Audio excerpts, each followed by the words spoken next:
Bonjour, bonjour. J'avais un thème à cœur pour cette vidéo pendant toute la journée d'hier, qui s'est confirmé de plusieurs manières.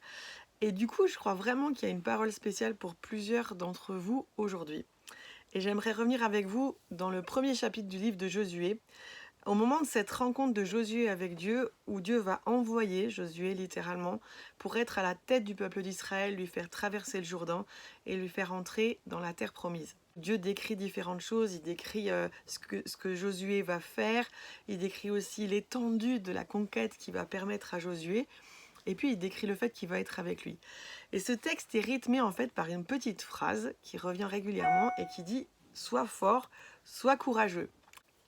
Tout au début de l'année 2020, 2 janvier, en fait, je reçois ce verset de Josué 1, sois fort, sois courageux, etc. Et en fait, j'étais vraiment blasée parce que j'ai grandi avec la Bible. Et du coup, c'est vraiment un des versets typiques qu'on ressort à Nouvel An.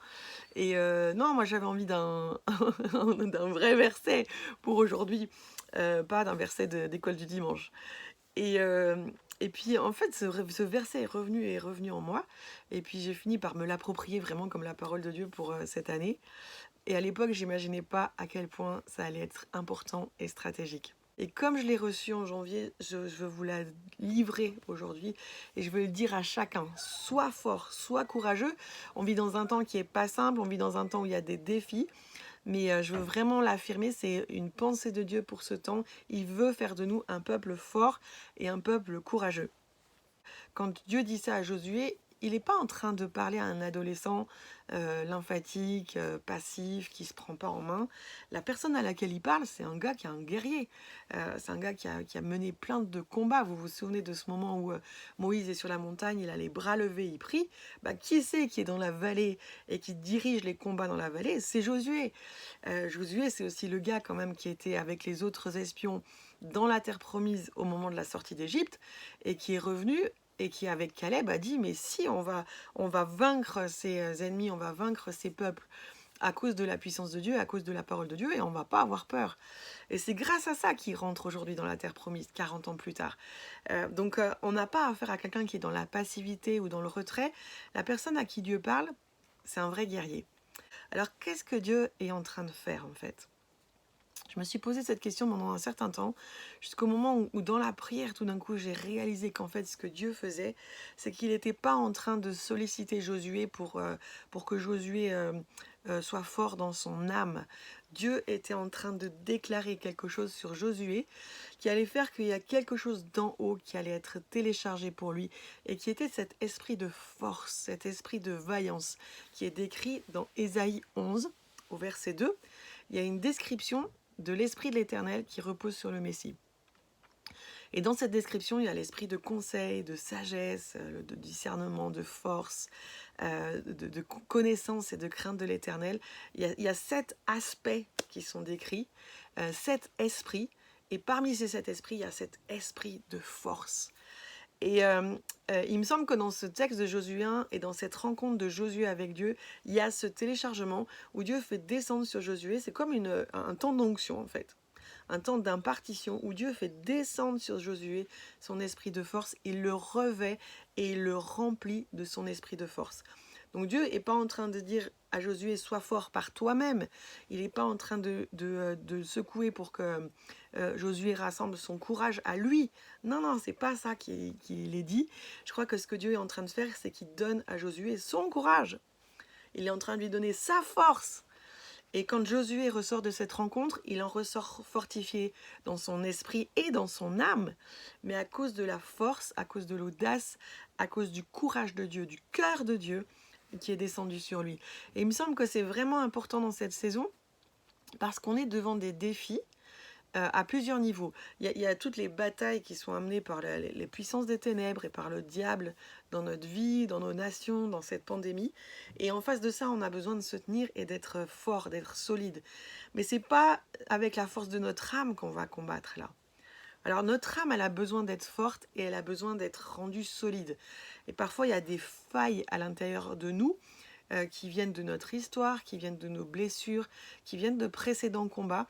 Et ces failles ont besoin d'être rencontrées par le Seigneur, elles ont besoin d'être guéries et elles ont besoin d'être fermées parce qu'elles amènent de la fragilité elles amènent de l'instabilité et elles amènent de l'insécurité dans notre vie. Personnellement, c'est une des principales choses qui m'a conduit à désirer la guérison intérieure pour moi-même et pour les autres. C'est pas pour nous sentir bien seulement, mais c'est parce qu'il y a un besoin, il y a une nécessité que notre âme soit réparée, que notre âme soit solidifiée, que notre âme soit stable, qu'elle ait toute la matière dont elle a besoin pour être capable de faire face aux combats qui sont devant nous. Maintenant, c'est pas par la force de notre âme que les choses vont se passer.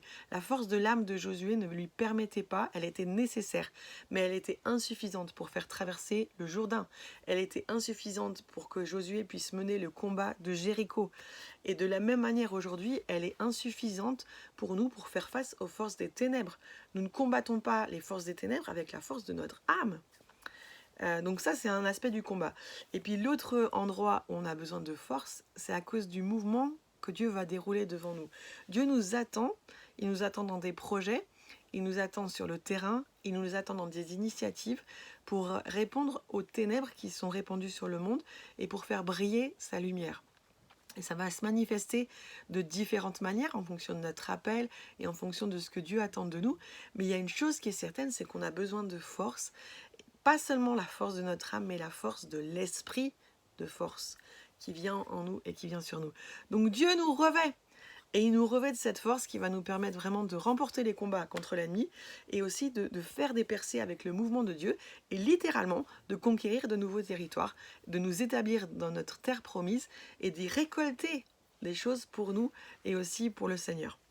Alors j'aimerais donner différents aspects de ce mot chazak en hébreu, fort. Chazak, c'est celui qui est fort parce qu'il est capable de saisir les autres. Et dans ce saisir les autres, il y a deux aspects. Le premier, c'est saisir les autres avec qui on est capable de se rassembler pour courir dans la conquête et courir dans la terre promise. Et c'est un aspect de ce que Dieu est en train de faire sur nous aujourd'hui et sur son peuple.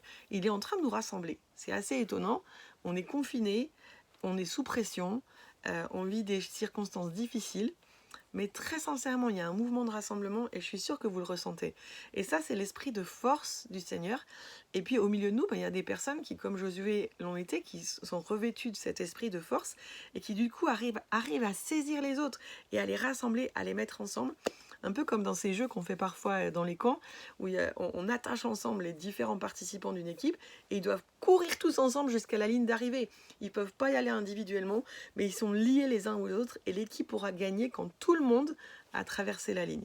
Et là, on est un petit peu dans la même chose. Dieu revêt son peuple d'un esprit de force pour nous rassembler, pour qu'on tienne ensemble et qu'on conquiert ensemble la terre promise. Il y a un autre aspect dans se saisir les autres, c'est ce côté aussi de se saisir de ce que l'ennemi essaie de libérer, de se saisir des esprits des ténèbres, de se saisir des esprits méchants avec le nom de Jésus et avec son sang, et de les renvoyer hors de notre territoire, de les renvoyer hors de notre ligne de front, de faire en sorte qu'ils s'écartent.